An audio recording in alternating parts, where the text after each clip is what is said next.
нашето любопитство към света и нашият интерес към него и желанието ни да живеем все възможно по-добре са главни движещи сили във всички науки. Човек от най-дълбока древност се е опитвал да разбере в каква вселена живее, как се е родила тази вселена и какво е мястото на човека в нея. Астрономията е нещо повече от наука за звездите. Тя изследва еволюцията на световете, как те се развиват, освен това се занимава и с иерархията на Вселената. Тя създава в човека един много добър светоглед.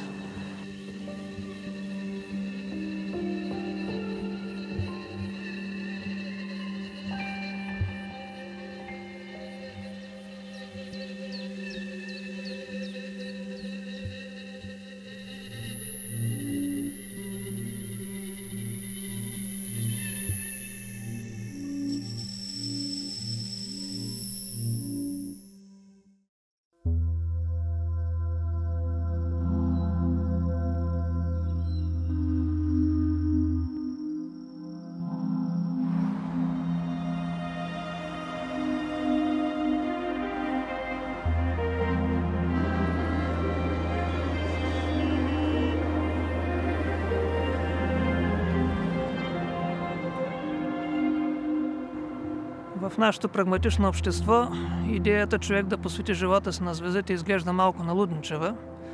Преобладава мнението, че човек трябва да остави тази детска мечта някъде в по-ранните си години и да започне да се занимава с нещо по-комерциално.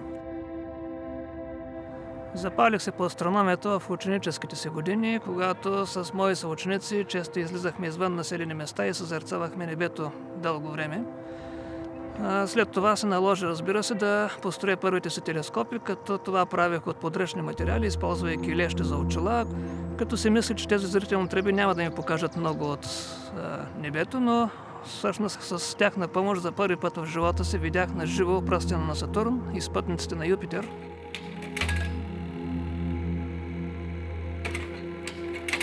И не е чудно, че бях запленен от звездите още в тази най-ранна моя детска възраст, тъй като беше започнала една нова ера, ерата на космическите изследвания.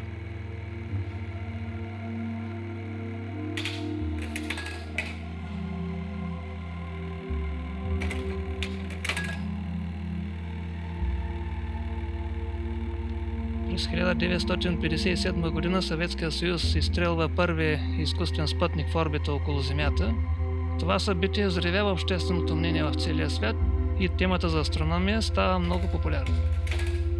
В резултат на този космически бум в България са построени десетина народни астрономически обсерватории и планетариуми.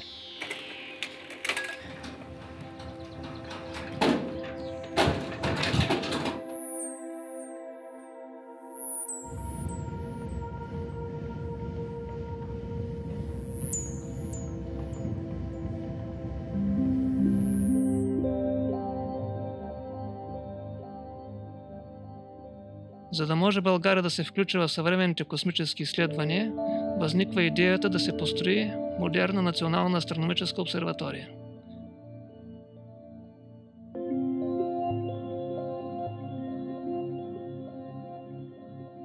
В края на 70-те учени от БАН започват да търсят места, подходящи за строителството на голяма обсерватория, тъй като една обсерватория трябва да бъде построена далече от градските светлини, от промишлени замърсители, също така на висока надморска височина, така че да стои над облаците желателно евентуално при лошо време.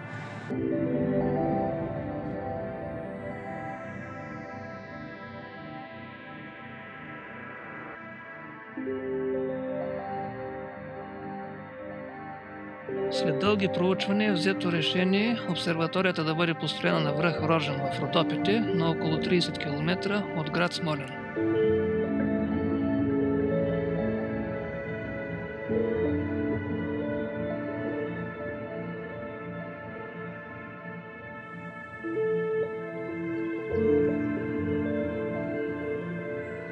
Ние от вече почти 40 години разполагаме със средства сами да изследваме Вселената и да участваме в световното разделение на този труд.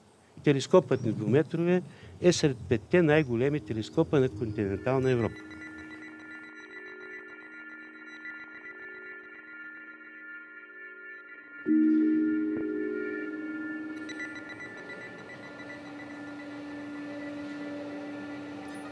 Като стоите пред него, знаете, че над вас са 80 тона.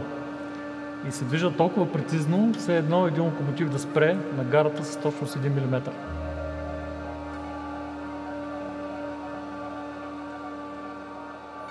Той е сложно устроен и всеки един инструмент всъщност събира като технология всичко, което човечеството знае в определена област, за да може да се направи съвременните телескопи също. Този технология около средата на 70-те години.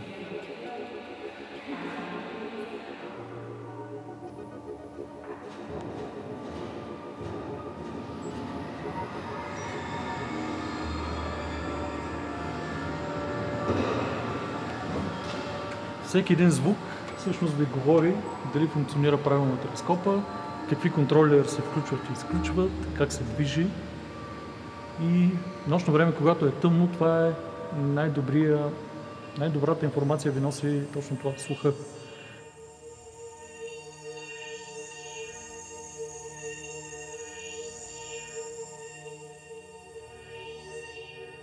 Днес може да се каже, че двуметровия телескоп е вече старо поколение, тъй като съществуват много по-модерни, много по-прецизни инструменти. Те имат система, която позволява да се адаптира оптиката им към атмосферните условия. На свой ред тези телескопи също ще остареят. В момента се проектира и се работи по нов телескоп, който ще бъде построен на Хаваите, на Мауна Кеа и който ще бъде с диаметър на огледалото 30 метра.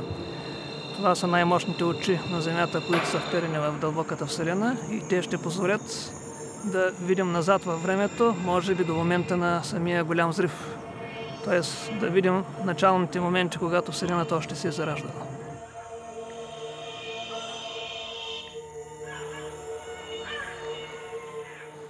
Телескопите улавят светлина от много далечни обекти. Тази светлина е пропътувала огромни разстояния за много дълго време, докато стигне до нас. Така че тези обекти в момента са съществено изменени, най-вероятно някои от тях дори вече не съществуват.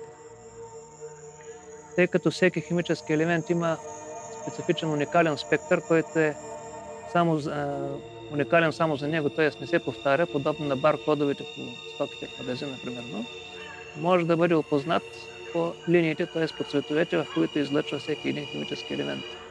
Да кажем, натрия свети най-силно в жълто. Водорода има едно светене в червено, има и още едно светене в синьо, след това в виолето. По този начин, като се знаят от лабораторни изпитания спектрите на тия химически елементи, могат да бъде направен така наречен спектрален анализ.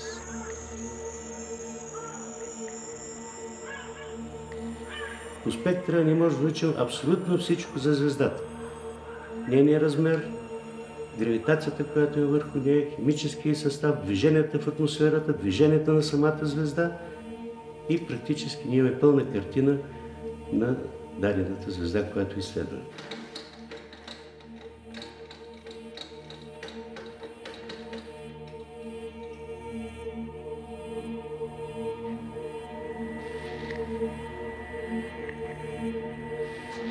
Телескопите са своеобразни машини на времето, а ние, астрономите, сме нещо като ловци на светлина.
Доста от хората идват напълно случайно до тук, защото са видяли табелите на близко и ме направо впечатление, че тук има обсерватория. Често идват тук ученически групи. Или дечица с родители. Запават се много деца тук. Замислят се за първи път с какво разполагаме тук в обсерваторията. Замислят се за първи път за астрономия и много от тях накрая си тръгват така почти сигурни, че един ден и те ще станат астрономи и ще се върнат отново тук, но този път за работа.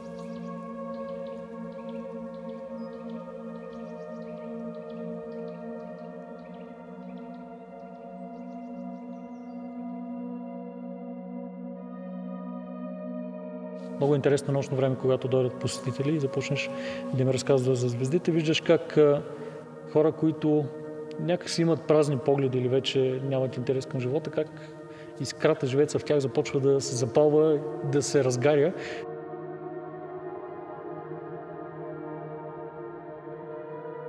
От самото начало на човечеството, небето, звездното небе е било и ориентир, и ако щете и духовен инспиратор на най-различни теории, вярвания и така нататък. Тоест, той е оказало силно, голямо въздействие върху интелектуалното развитие на човечеството. А ние, след като имаме вече построена тази прекрасна база в България, въпреки нашите скромни възможности, просто е престъпление да я ни развиваме. И по принцип, с това оборудване, което ние имаме, ние сме идеално място за обучителен, така да се каже, център. Не само за България, а и за близката околност.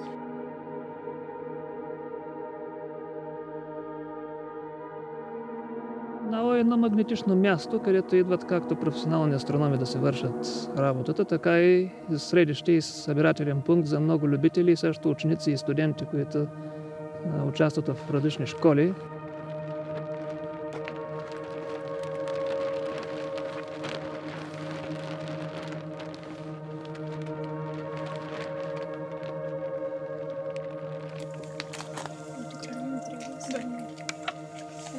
Обаче другите не са. Както моите родни деца, така и тези деца, които обучавам, се занимават с всичко, което им е интересно, тръгвайки от тук. Тръгвайки от Рожен, носейки мириса на небе тук, магията на нощното звездно небе. Както се шегуваме, на ясното, безумно роженско небе има безобразно много звезди. Когато са тук на Рожен, те отварят душичките си, очи и сърца към звездите и става прекрасно. Просто разбират, че е изключително важно човек да върши нещо смислено в живота си, независимо от това дали е свързано с звезди или не.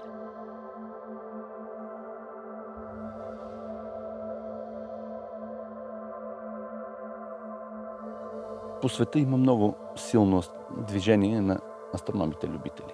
Защото много хора като нас, които са имали любов към астрономията, не са успяли да я практикуват като професия, а са работили най-различни неща. Лекари, доктори, учители, какви ли не.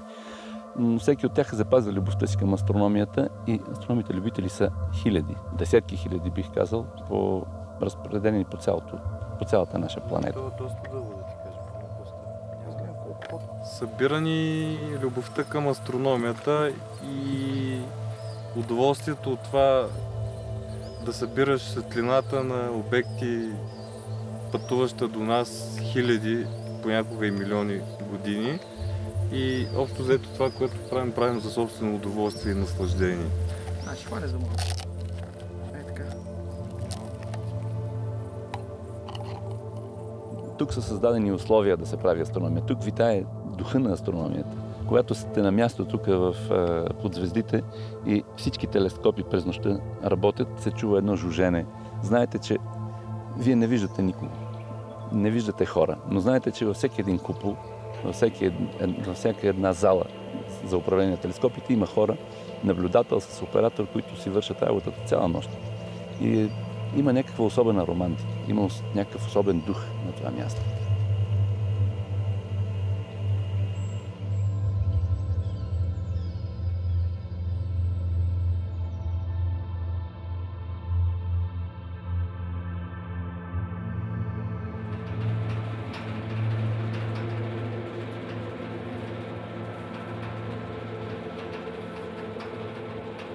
Астрономията като всяка на наука има пределни възможности, които се определят от много неща. Да кажем, от възможности на телескопи, т.е. до какво максимално разстояние те могат да видят.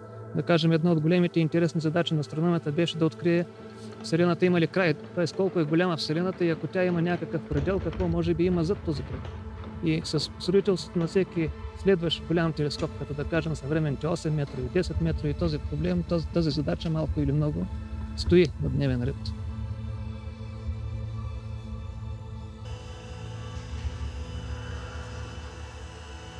Това е част от подготовката за самите наблюдения, пълнене на камерата с течен азот.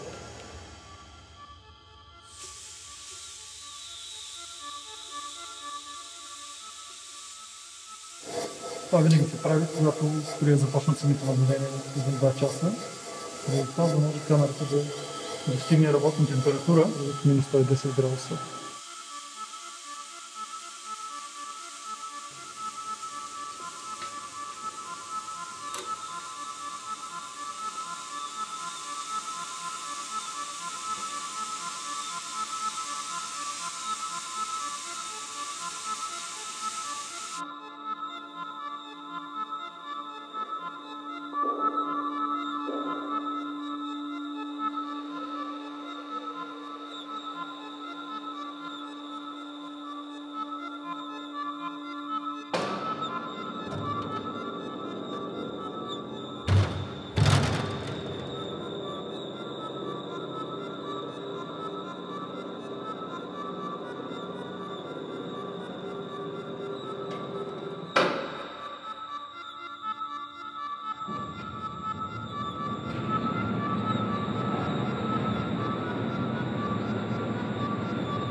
Вселената е огромна. Има стотици милиарди светове. Било както в нашата галактика, така и стотици милиарди галактики, с всяка една от тях с по толкова светове. Така че със сигурност някъде в тази огромна Вселена съществуват и други форми на живот в някакъв вариант, който може и да е подобен на нашия, но може да е нещо съвсем различно. Това е една от целите, които астрономите се поставят, но разбира се, това не е главна единствена цел.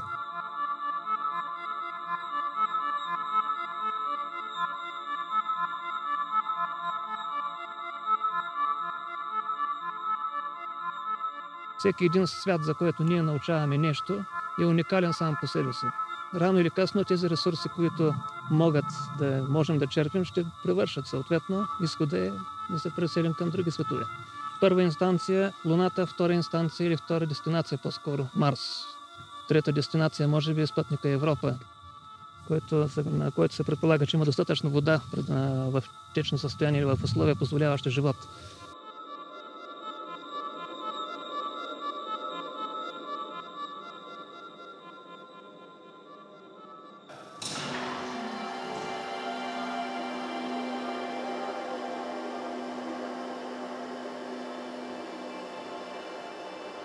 Всеки човек, който веднъж се е докоснал от тази наука, той не забравя. Никога. Нещо повече. Неговите деца, неговите внуци, неговите приятели, рано или късно, под негово влияние също отправят поглед към небето.